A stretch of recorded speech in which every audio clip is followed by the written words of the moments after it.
I met a gypsy. Savatgy's riding the Pro Circuit Kawasaki. He crushed it in Melbourne on the WSX. Dude, he was riding so good. I just don't, like, you look at him and I'm like, where is he making up this time? Oh, he was like, where is he fast? Dude, he was so good, right? Like, it's crazy. And I saw him in the elevator and he was so small, so lean. Like, you can tell he's all in. He wants to be on a carry, and he wants to be on what he's good at, good on, and feels good on. So I give him props to him and his dad and the people around him. Like, nah, we're just going to roll the dice, be on this. So is he going to show, what's he going to show up on? Is he going to show up, or is he just going to, like, work himself until, like, the spot opens up? Because I seen the clamps on his bike, the Pro Circuit, like, raw finished clamps, like, looking at his stuff. So is AC, like, confident he can get through? I think that's that spot that Savatgy slide into. Is he going to ride a Pro Circuit Cowie 450 like Tick did on the side? Like, we didn't talk about him. So, like, that's another guy. He was straight up as fast as Kenny. Tickle. Like, no, Savatgy. Oh, yeah. And, like, that's another guy in the 450 main, right? Like, and I think he's trying his best to rewrite his story, like, make him, he's not a very approachable kid. Like, he struggled, like, articulating his energy, Well, I think he was, like, with Joey, it's like he's the first kind of kid to, he was like the first of the MTF babies almost. Dude, he had the big man on campus attitude. Yeah. The MTF kid. Yeah. Right? Like, and when JDR folded, he came to Orange Brigade, and I got to be in part of his team with James Coy there, and you could just feel the sense of, like, me against the world. Yeah, it was always like that. Even at JDR, like, he had, like, a weird attitude towards it. And that kind of came from MTF, I feel. But I feel like he's changing that narrative. Let me get that straight. Like, that's the past Joey. Let's not talk about his past with the now. You think about, like, he lived in AC shadow. Like, he lived in when you got the Cooper Webbs and the guy, like, he was a kid that was always as fast as them, but didn't have what they had. The marketability. But then now you, like, if you zoom back, you're like, yeah, but just not everyone can. Not it's everyone. Just amateur motocross racing. Yeah. Like, he's the kid that ended up with that. You're the kid that ended up with that. He just wanted to go, I won, I want the ride. Yeah. I did good, I want the ride. Like, there's more to it. It's just not how it works. It's like, he's proof that you kind of have to be not a little shit also. Yeah. Yeah, and I know that there was, like, filmers that didn't like him, and so it's like he wasn't getting the Instagram clips, wasn't getting the the video features and stuff that other people were you look at Dino and you look at Savatgy. Yeah. On paper, the last 5 years, Savatgy's actually done way better, but Dino's had a ride. Yeah. And once again, this is not a dig on Savatgy. It's more of like, he's changed the narrative, man. Like, I think, like, I saw him in the elevator. Like, dude, my son was just tripping. There's Joey Savatgy in front of him, and he's like, he's trying, and it doesn't come easy to him, and I can appreciate that he's trying. You know, he's not on social media. Like, he doesn't want to be someone he's not. Yeah. So, going back to the riding, like, that's what we're here to talk about. The riding is he has it, man, and if he looks so good. So let's hope that he's got a base of riding, a base of races he's done. He's got confidence. Does he ride a Rick Weir racing bike? The guy funds him, just rides a Pro Circuit bike like he did at WSX. Once again, proof you don't need a factory bike. Yeah. Well, I think, the whole Adam thing, like, I feel like Adam's kind of our Daniel Ricciardo. Like, he would be. He's kind of like the guy that if you're telling your friend about Supercross that doesn't know much about him, AC would be probably the guy that you would kind of point him towards, you know, just like super likable, always smiling, like very personable, stylish, great style, like cool. Everything about him. You just want him to win. Yeah, he's just like that's a cool, great kind of guy. So it's like when you're talking about Formula One, you'd be like, oh, you should like go follow like Daniel Ricciardo. Like he's like the cool, you know, he's the coolest guy.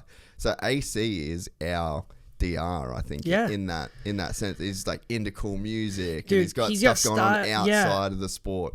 So it's like if that's true, like I haven't. So and he has Nick Way in his corner, which is another crazy cool guy. Yeah, and then he's the McAdoo. Like their crew is so balanced with people and like real talk. They're not just blowing smoke, blowing trumpets up each other's butts. So Yeah, that's a great correlation. He just needs it to fall right for him. Yeah, so we need him. Like, we do. You know, we need him in our sport. Like, he's one of our marquee guys. Maybe results-wise the last few years, whatever. But in terms of him as a human being that is a professional motocross racer, definitely need him. He's one of our best representatives that I think that we've got. And I thought he was going to come on the podcast before, like, this season, but he doesn't want to do it just yet. Yeah, I heard, Swap Don Maid is one of my mentors and good friends, and I was listening to their podcast. We're working on my bike the other night, and he said he did a full interview and talked. He was like, "Yeah, don't use that. Please just delete it." Yeah, and that's heavy because he was just like this charismatic. Yeah. Like, I don't know what to talk about. Yeah. And Don was just sharing that in the same way we're talking about him in that same breath of like, this guy is awesome. We feel for you, you know? So, I should listen to the Pulp thing because I'd be interested to, I guess, hear what they spoke about or whatever. But I was bummed. I was like, oh, okay, fair. Like, I get it. You know, if you don't want to do it. But I think he's trying to find himself. Like, I can't imagine, like, since he was 8, it's just so much pressure, so much spotlight, always on, always be that guy. Maybe he just wanted to not be on. Maybe he wanted to be more like Savatgy and be like, I'm not posting nothing. And he stopped. Yeah. For how long? Months and months of like not letting us into his world because he didn't like who he was or didn't like where he was going and needed.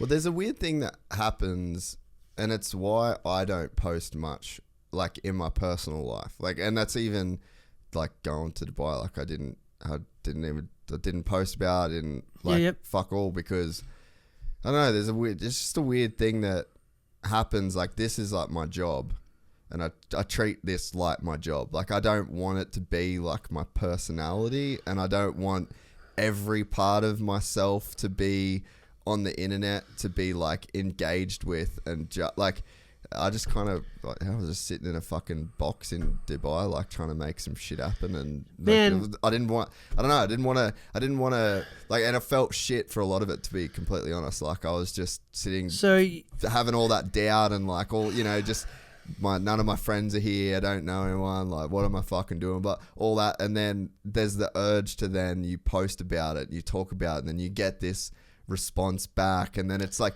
it ends up like affecting fully the way that you live, you know? So it does, man. I can tell you, I wouldn't say struggle, but I think about that a lot. Like, so I like to support people because I've had people support me my whole life, right? But I think it's reciprocal. People support me because I support them. Yeah. You support me, I support you. Like, right? We, the Electron guys sent a car from the US for me to try because I talked about one on something. Yeah. Right? I did a reel today. I'm 42 years old, dude. Yeah. I felt the need to post an Insta banger of me riding a 2-stroke and tagging Electron. Yeah.